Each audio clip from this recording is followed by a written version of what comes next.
Well,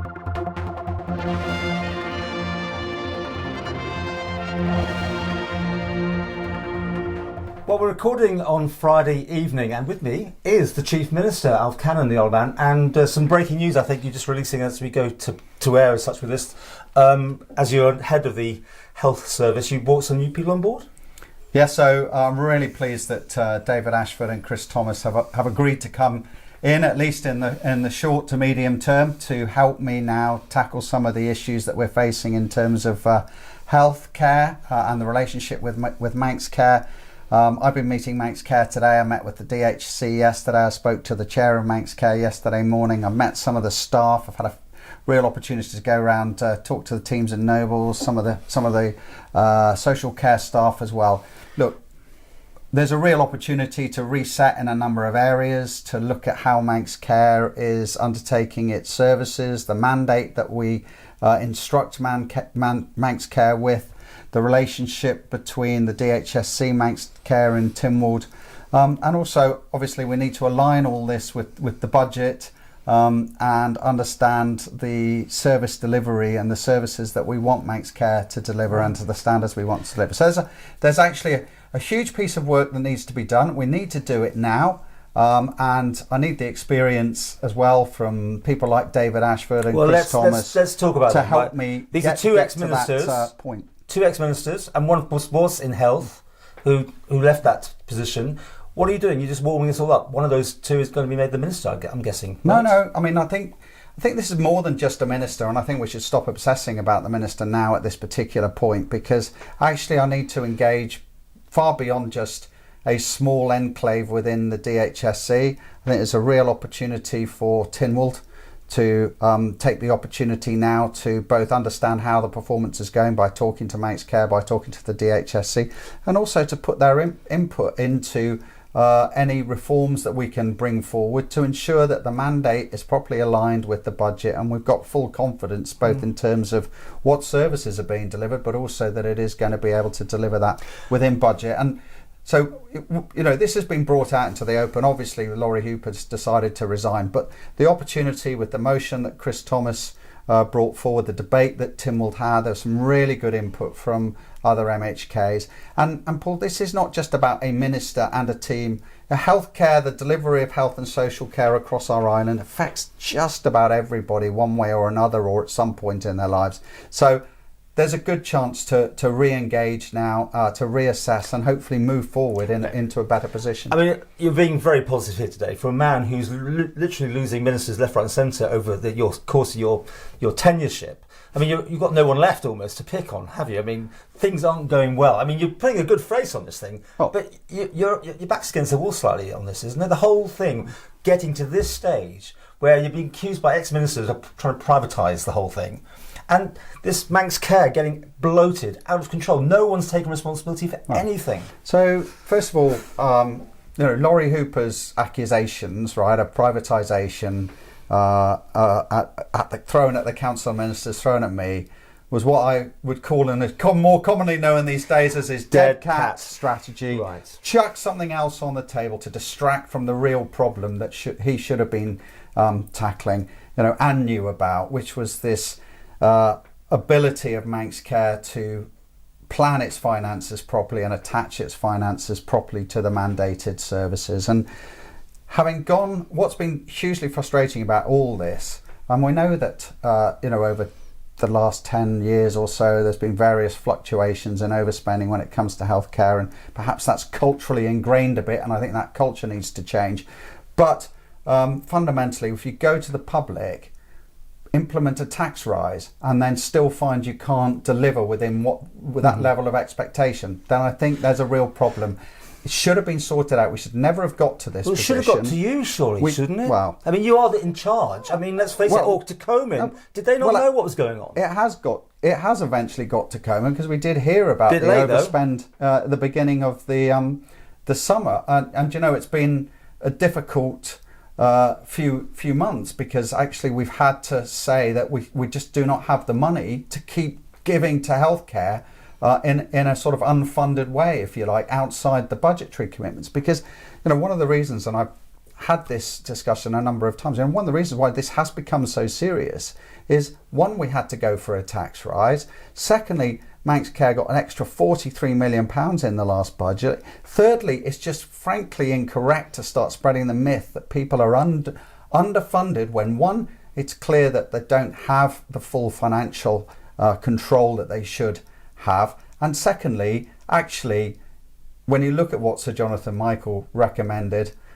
my view and the view of many, many others and professionals is that actually we have met the funding commitments that were asked for. Well, he said you shouldn't overspend. So that's the first point. In terms of Manx Care, sort of this bloat, etc., that you've just mentioned, first of all, going around and seeing what people are doing today in terms of delivery of the social care, in terms of the wards and the performance in high dependency units. What I found was hugely professional people doing a hugely professional, fantastic job. But that's the Indians. And there's too many chiefs, right? Too many chiefs. No.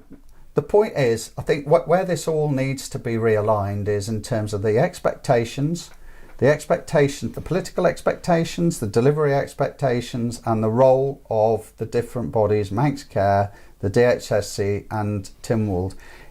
So there are improvements can be made, but a lot of these improvements can be made both from the mandate, but also realigning the relationship. And also there has to be, and I said this to the Manx Care team, there has to be some political accountability, and we can't just have a situation where a minister in Tynwald is not having some accountability for what is happening within the healthcare all these cutbacks. And Mr. Hoop said, well, they can, because I'm not involved in that. That's Manx Care's business is to tell us they're doing less operations and cutting this and all sorts of I think we need to be in a position where we are firm that and clear that the right budget is allocated to the right mandate for Manx Care, and that we then need to understand where there are areas that are not being addressed as a result of the funding that we have given, as a result of the mandate that has been given to Manx Care. Then we need to pick those up and deal with them. Let me have a few, because we haven't got you for long. I know your time is precious here today. Manx Care, the increase in costs, we saw that this week in the answer. It's got up, 3 million or something, just Manx Care's input something. But is anyone responsible in Manx Care that should be going? We never hear anyone going who's making a cock up. And if these people in there now can't do the job, surely they have to be replaced. Don't you agree with that? Well, I think what we need to do, Paul, I think for whatever reason, there are a lot of pressures on the healthcare system, and I have to accept that, right? It is not clear that Manx Care are underfunded. Well, what we need to do, right, is stop moaning about our lot in terms of money that's been allocated. We need to reappraise the situation, understand, get the different viewpoints, get the input in, and actually take this opportunity now. I think we need to view it as an opportunity just to reset the relationship in some of the areas. But let me be clear, this Manx Care is not broken. The fundamentals are there. It's right. It's not broken. You're saying Manx Care is not broken. No way. Listen, there's a lot of good people out there doing some fantastic. I totally understand fantastic work. But right? It doesn't look good that Manx Care, the way it's being operated, is doing. No. So there is an issue, and we're going to sort that issue out. And that issue fundamentally is around the budgetary allocation, the way the resources that Manx Care have and are given to control and manage finances, and also the mandate that they are given and the service levels that we are expecting. So this is one bit of just sorting out what's going on here. But we had the BMA representative from the Isle of Man in the studio telling us that potentially there's going to be industrial action by doctors because the pay hasn't been sorted out. This has gone on for years. Now that's got to be sorted. And that's going to put another massive chunk onto this bill, isn't it? So there are areas that need to be addressed at the moment. You're the chief. You're the minister. We will do that in conjunction now with Manx Care, DHSC, and also there is a role to play here for a number of bodies. Right, as I said, delivery of healthcare stretches right across the community. Doesn't necessarily need to be entrenched in one small team in Manx Care or one small executive team. We have to have that understanding that we're all invested in this and the success. Okay. So some of these issues, and there's clear obviously some disenfranchisement from some of the doctors at the moment, my points to the executive teams in both DHSC and Manx Care is that we need to have proper engagement amongst all our people. We need to listen properly to the views, and we need to incorporate those in terms of the. As I said, we haven't got a long time with you. Are you going to get involved in that pay dispute, for instance? Are you going to settle it, make people feel better? Let's face it, they haven't had this pay rise. The UK's had it. We've differentiated against NICE now to some degree on what can be provided. We're going our own way. So you could probably say that somewhere along the line there is going to be more involvement, like dentists on the Isle of Man. You can't get hold of an NHS dentist. Most of us went private. Will that happen here? Do you see us getting a point of payment to some sort of degree to fund this operation? And I'm not saying we're going to privatise. I'm just saying, do you think we have to re-look at this whole model? So there is absolutely cost pressures, right, across the whole service delivery. Part of those cost pressures absolutely are pay, and of course it's right that people are paid properly and according. So all these issues need to be evaluated. I think when you look at what the issue is at the moment is having a clear understanding that the budget matches the mandate, that we've got the proper financial planning in place. And when you're financially planning, you should, of course, make some allowance for potentially for pay rises or for events, winter flu or whatever else.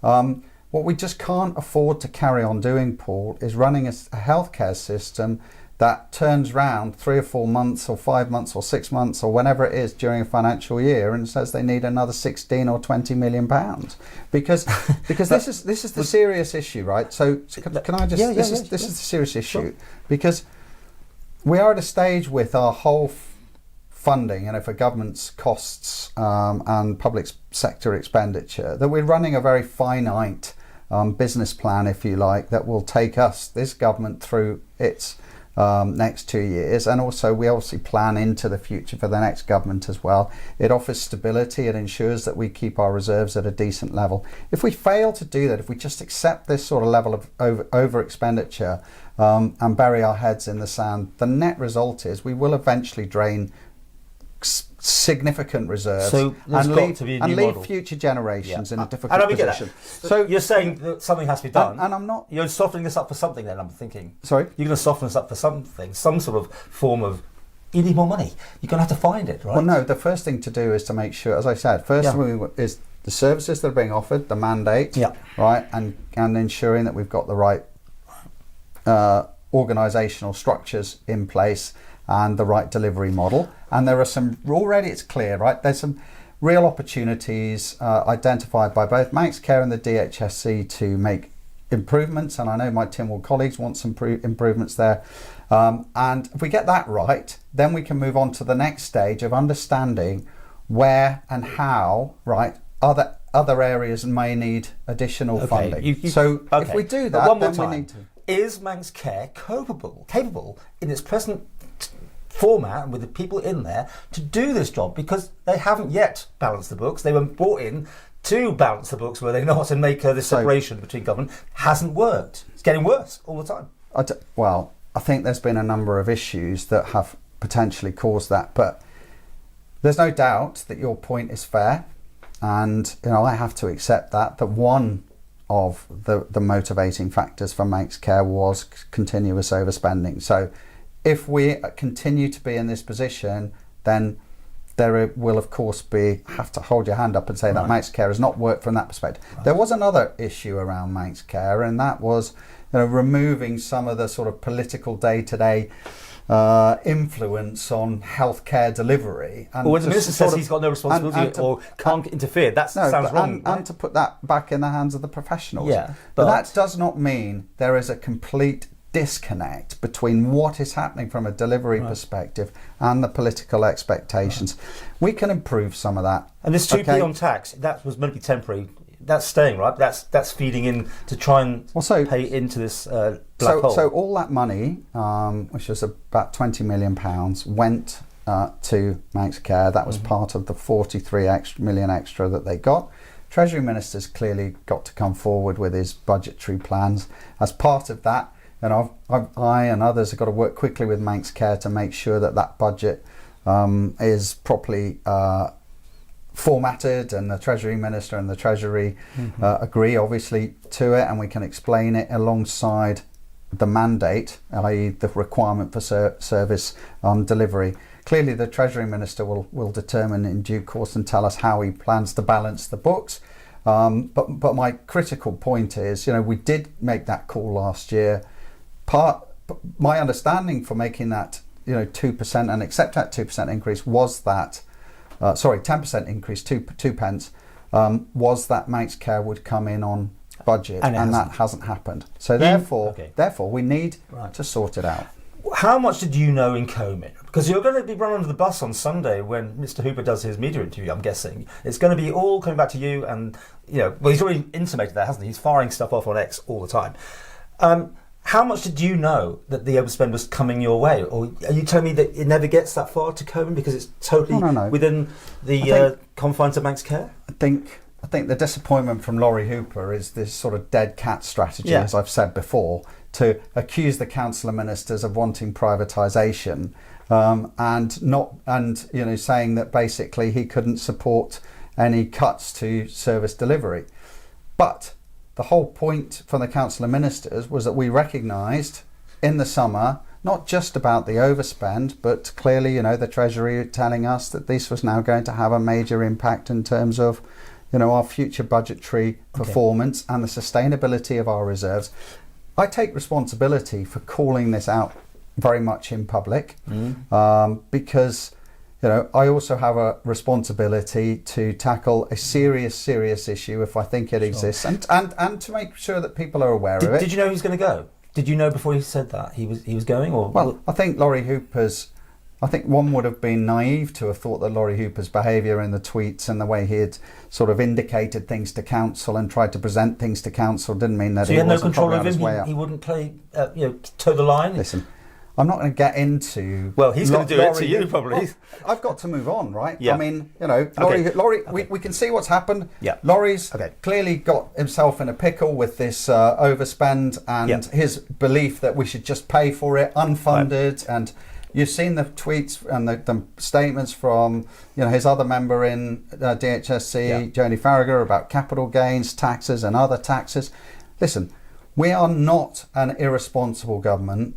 We have to act. Everybody has to act and perform within budget. And we do that not because we don't want to deliver healthcare and all the vital services that everyone needs, but also we have to be responsible about ensuring that we have financial security and stability, not just for us today, but for everybody tomorrow as well. And that has to be part of the thinking. Your problem's always been, and I've said this many times, of course you hear it, low tax economy, but we want the Rolls Royce of bells and whistles. Everyone wants that. And that's a problem to juggle that, right? It's always going to be a problem to make us get the healthcare we want, but pay the low taxes that the Isle of Man get. I'm probably helping you out here, but that's just a fact of life, right? No one wants to pay an increase, although they have had one. That's going to be an impossible thing to. As time goes on, healthcare gets more and more expensive. It's just the divides get bigger, isn't it? So there are pressures, right? I mean, there's no question about it. This demographic challenge that we know that everybody's got, most Western countries have got, the rise in increased cost in healthcare. There's no question that is happening, but you also have to have confidence that the organisation is geared absolutely to be able to budget effectively, financially plan effectively, and be clear on the services that we are going to deliver in amongst this. And indeed, strategically, how you tackle some of these developing issues that are putting, without question, increasing pressure on the services. But, before you start going, in my view, to the public and start saying we need more money and this is the situation, first of all, I think it is a national conversation. It's not necessarily an absolute demand, because people across the island will need to have to support, I think, more investment if it is needed, and we all need to buy into it. This is a This is a national service, and we all need to be part of that conversation. Short term, though, we do have to tackle some problems, and that's going to be Tynwald, the DHSC, and Manx Care. We're running out of time, so I've got to put to you. Do people have confidence in you? Does Comyn have confidence in you? Do you want to continue? Will you see this through? This has not been going well for you, clearly. I mean, this has not been the leadership you wanted, right? Some people might suggest that Laurie's resignation was a good thing. But I'll leave that. You. So, are you going to be able to continue in your position? Absolutely. I mean, I think I do my job, Paul, right, to the very best of my ability. It's a privilege to do what I do, and I try to engage as collegiately as possible with my fellow ministers and as many other people. Are you going to carry on or not? Absolutely. Right. Well, let's get some yeses and nos here, because we are running out of time. Do you have confidence in Comyn and the people around you?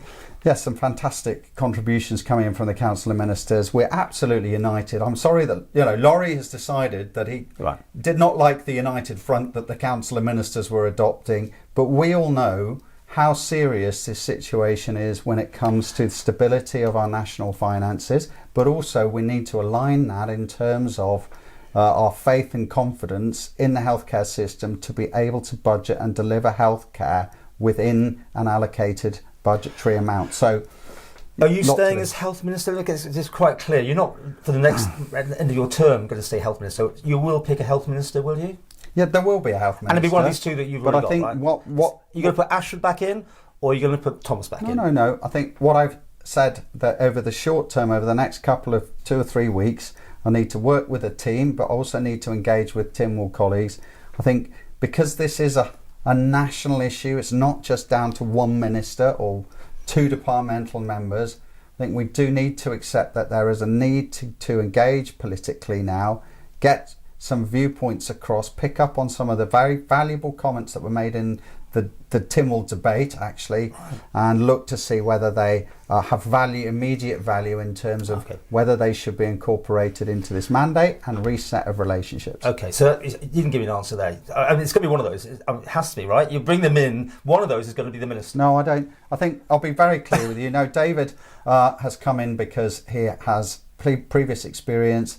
It's invaluable. He knows the department. He went through that whole process, and look, he's got a contribution to make. But Mr. Thomas hasn't worked too well with you, has he? I mean, there's been quite a lot of. Actually, Chris and I are very well aligned on a number of issues, including health. Things happen in politics occasionally, but we're very aligned, and that's the whole point. We need the positive contributions. It's great they've come on board. I've had some really positive meetings with executives and with staff across the organisations, and what I do know, Paul, and it's very important, there's a real opportunity to make this and put this in a better position for a much better delivery next year. Okay, and because you are the new broom and you suddenly you've got a chance to do things, one more time, and the last thing I'm going to put you, will you sort out the doctors' pay issues? Absolutely. I can't promise everybody's pay is going to be aligned completely. What I absolutely do promise is that we will engage to our very best of our ability across our people, the healthcare workers, the teams, Manx Care, and my view is that you take in everybody's views.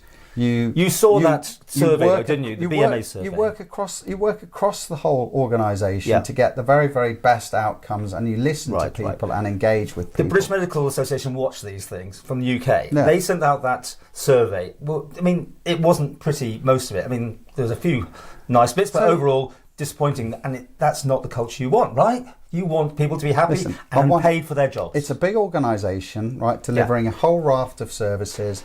We need, and I do believe, absolute confidence in the professionalism and the delivery and everything that is being done.